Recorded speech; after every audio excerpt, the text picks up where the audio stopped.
Hi అండి. నమస్తే. నేను మీ సునీత. వెల్కమ్ బ్యాక్ టు అమ్మ చేతి వంట కిచెన్ అండ్ బ్లాగ్స్. ఈరోజు వీడియోలో చాలా హెల్తీ అండ్ చాలా టేస్టీ బీట్రూట్ హల్వాని చూపించబోతున్నానండి. అది కూడా పచ్చివాసన రాకుండా అలాగే కోవా లేకుండా చాలా టేస్టీగా చాలా సింపుల్గా చేసి చూపిస్తున్నాను. చిన్నపిల్లలు కూడా ఎంతో ఇష్టంగా తింటారండి. అంత tasty and healthy beetroot halwa అన్నమాట ఇది. ఇక ఈ టేస్టీ అండ్ హెల్తీ బీట్రూట్ హల్వాని ఎలా చేసుకోవాలో చూసేద్దాం పదండి. ఇక్కడ నేను 2 బీట్రూట్లను తీసుకున్నానండి. అంటే 1/2 కిలో బీట్రూట్ దాకా తీసుకున్నానమాట. దానిపైన ఉన్న పీచు అంతా కూడా పీల్ చేసి శుభ్రంగా కడిగి తీసుకున్నాను. ఇప్పుడు ఇలాంటి తుడుముకునే ప్లేట్ తీసుకొని ఈ బీట్రూట్ని తుడుముకోవాలి.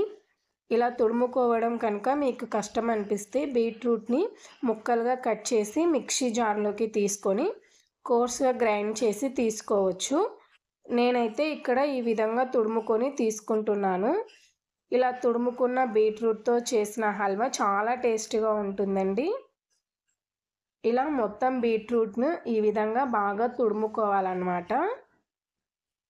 అన్ని బీట్రూట్లని ఇలా తుడుముకున్న తర్వాత ఇప్పుడు వీటిని పక్కన పెట్టుకొని ఇప్పుడు స్టవ్ పైన కడాయి పెట్టుకొని అందులోకి 2 టేబుల్ స్పూన్ల దాకా నెయ్యి వేసుకోండి. నెయ్యి వేడైన తర్వాత ఒక 2 టేబుల్ స్పూన్ల జీడిపప్పు పలుకులు వేసేసి కాస్త దోరగా ఫ్రై చేయండి. తర్వాత 2 టేబుల్ స్పూన్ల కిస్మిస్ వేసి వీటిని కూడా దోరగా ఫ్రై చేసి ఒక ప్లేట్లోకి తీసి పక్కన పెట్టుకోండి.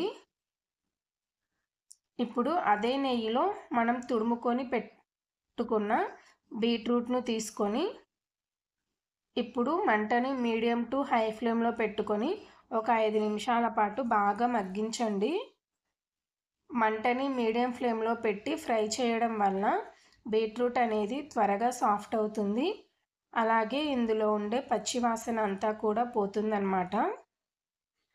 మూత పెట్టి మధ్య మధ్యలో కలుపుకుంటూ ఒక 5 నిమిషాల పాటు ఉడకనివ్వండి. 5 నిమిషాల తర్వాత చూడండి, ఇందులో ఉండే వాటర్ అంతా కూడా ఎగిరిపోయింది కదా, ఇలా దగ్గర అవుతుందన్నమాట.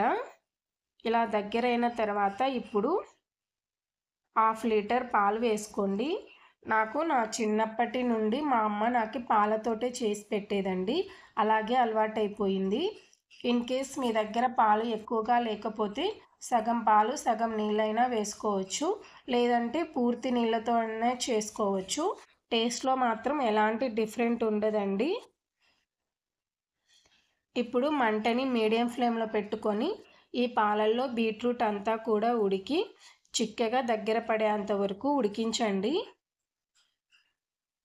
చూడండి, ఇలా ఉడకడం స్టార్ట్ అయినప్పుడు లేత పింక్ కలర్లో ఉంటుంది. ఇది ఉడికి దగ్గర పడి చల్లారిన తర్వాత ముదురు రంగులోకి వస్తుందన్నమాట. ఇలా ఉడుకుతున్నప్పుడు పాలనేవి పొంగిపోకుండా ఉండటానికి కలుపుతూ ఉడికించండి. 5 నిమిషాలకు ఇలా ఉడికి దగ్గర పడుతుంది. ఇప్పుడు ఇందులోకి 4 టేబుల్ స్పూన్ల పంచదార వేసుకోండి. అంటే 1/2 కప్పు పంచదార అన్నమాట. తీపి అనేది మరీ ఎక్కువగా మరీ తక్కువగా అవ్వకుండా కరెక్ట్గా సరిపోతుందన్నమాట. మీరు తీపి ఎక్కువగా తింటే మరో 2 టేబుల్ స్పూన్లు వేసుకోండి. తర్వాత మరో 3 నిమిషాలు ఉడకనివ్వండి. 3 నిమిషాల తర్వాత ఇలా దగ్గర పడుతుందన్నమాట. ఇప్పుడు ఇందులోకి ఒక 5 యాలకులను పొడి చేసి వేసుకోండి. అలాగే మనం ఫ్రై చేసి పక్కన పెట్టుకున్న జీడిపప్పు కిస్మిస్లను కూడా వేసేసి అంతా కూడా బాగా కలిపేసేయండి. ఇలా బాగా కలిపిన తర్వాత స్టవ్ ఆఫ్ చేసి దింపేసేయండి. ఇప్పుడు వేడి మీద ఉంది కాబట్టి లైట్ కలర్లో కనిపిస్తుందండి.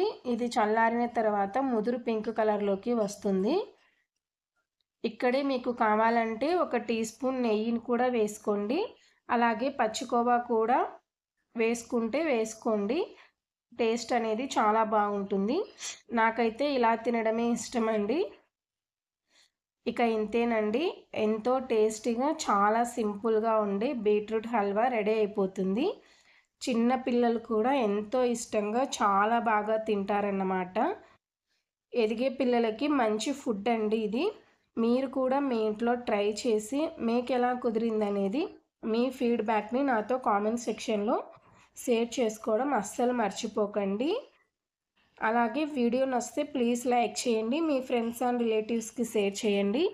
మరిన్ని tasty and simple quick recipes కోసం అమ్మ చేతి వంట కిచెన్ అండ్ వ్లాగ్స్‌ని సబ్స్క్రైబ్ చేసుకోండి. Thanks for watching.